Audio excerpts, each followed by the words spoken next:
السلام عليكم ورحمة الله وبركاته. فيديو جديد مع حضراتكم. زي كل يوم نحب نبدأ الدعاء لإخواتنا في فلسطين بالنصر بإذن الله. إدارة النادي الأهلي امبارح الصبح لسه مستوعبة الكلام اللي احنا قلناه، ولسه بتفكر اللي هي ترد أو تعمل بيانات للاتحاد الأفريقي بمناسبة الأخطاء التحكيمية. يعني حضرتك أنت لسه مستوعب؟ احنا من مباراة سيمبا الذهاب بنتكلم في الموضوع ده، بنتكلم اللي انت في مباراة سيمبا اتحط لك حكم فاشل ضعيف كان ممكن يضيع عليك الماتش في ماتش سيمبا، واتكلمنا عليه، واتكلمنا عن الحكم بتاع مباراة صن داونز الذهاب. قلنا الاتحاد الافريقي مش بيحبنا، محدش في القارة كلها بيحب الاهلي. الاتحاد الافريقي ده اول ناس الاتحاد الافريقي عايزينها تطلع من جميع البطولات. الاتحاد الافريقي عاوز يمحيك من على وش الارض. مباراة صن داونز حاطلنا حكم محدش يعرف عنه اي حاجة، حكم السي في بتاعه ضعيف، جايب حكم من بنين. اتكلمنا عليه قبل كده، واتكلمنا على الحكم اللي قاعد على الفار ضعيفة من موريشيوس، وقلنا اللي بنين وموريشيوس مفيش فيها كورة. ليه جايب الحكام ديت ماتشات اهلي وصن داونز؟ ليه خصوصا للاهلي؟ ليه بتحطها الماتشات الاهلي؟ يعني الاتحاد الافريقي عاوز من الاهلي ايه؟ طيب اداره الاهلي انتوا لسه فاكرين تطلعوا بيانات تردوا؟ يعني قال لك اداره الاهلي بتخاطب الكاف ايقاف الاخطاء التحكيميه، بخصوص الاخطاء التحكيميه متكرره بحق فريق الاهلي خاصه في المباريات الافريقيه الثلاث الاخير. هو الاتحاد الافريقي هو ضيع عليك بطوله السوبر، نفس الحكم اللي كان على الفار في ماتش صن داونز، الحكم اللي ما رضتش تكلم الحكم تروح تقول له ان في بلانتي لتاو، الحكم اللي ما رضتش تقول لي الحكم ان في طرد للاعب صن داونز اللي داس على رجل محمد عبد المنعم، او اللاعب اللي ضرب رودا سليم بالكوع في وشه. مع كل الحاجات ديت حكمة الفار هي المسؤولة عنها. الحكم ما بيشوفش اللعب، حكمة الفار هي المسؤولة عن الحاجات دي. ما كلمتوش 3 لعبات، ما كلمتوش. قال لك في ال3 مباريات الأخير، سواء في لقاء السوبر مع اتحاد العاصمة بالمملكة العربية السعودية يوم 15/9، ومباراة سيمبا بدار السلام يوم 20/10، وأخيرا مباراة الذهاب في الدور قبل النهائي بالبطولة أمام صن داونز.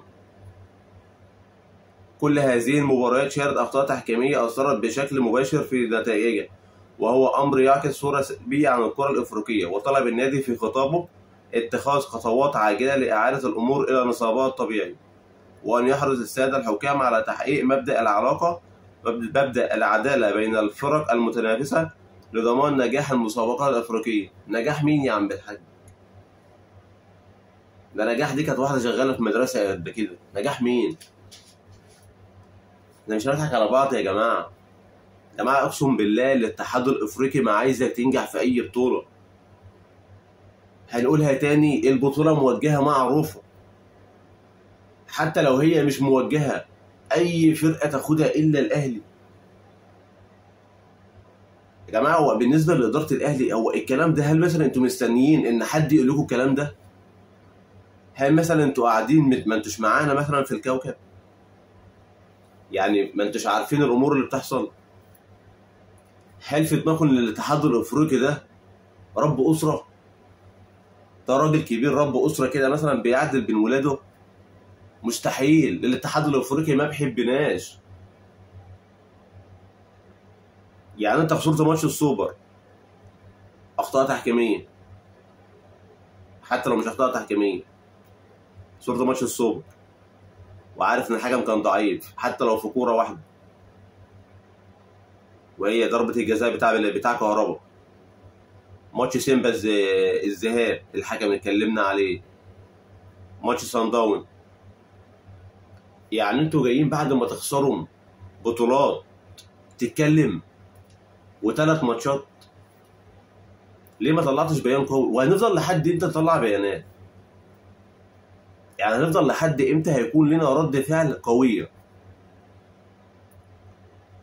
وانت عاوز تعرفني مثلا بعد البيانات الحكم اللي هيجي لك في ماتش العوده هيكون كويس؟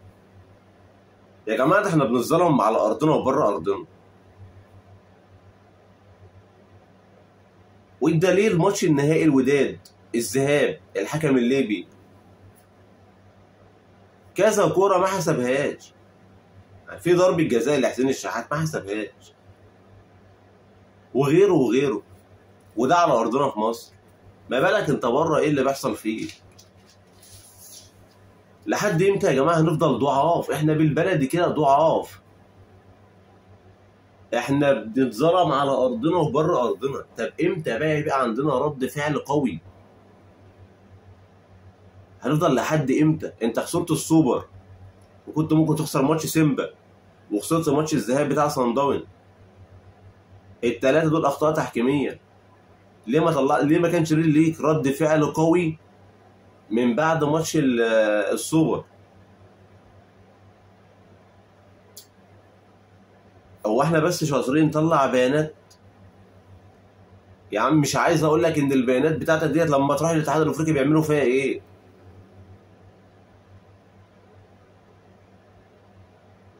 هنفضل لحد امتى؟ ما هي افريقيا هي عارفه، افريقيا المسؤولين عن الكوره في افريقيا هم عارفين نفسهم، احنا قاره فاشله، احنا قاره مش عايزين نتطور ولا نطلع لفوق ولا نبص لاوروبا ولا اي حاجه. هي افريقيا هي عايزه كده. افريقيا عايزه فلان ده ياخد البطوله يبقى هو خلاص هو ده اللي ياخد البطوله. لكن عداله ونزاهه والجو ده مش هينفع يا عم الحاج. إدارة الأهلي أتمنى زي ما أنت كلمت المسؤولين في الدولة وجبت 50,000 جمهور ماتش العودة، زي ما أنت وفرت للفريق طيارة خاصة يرجع بعد الماتش على طول. أتمنى يكون لنا رد فعل قوية. ويا ريت لو حصل حاجة تانية ما يبقاش رد الفعل بيان. ما عملناش عايزين بقى ايه ورقه وقلم ونكتب والجو ده، عايزين حاجه على ارض الواقع، عايزين فعل.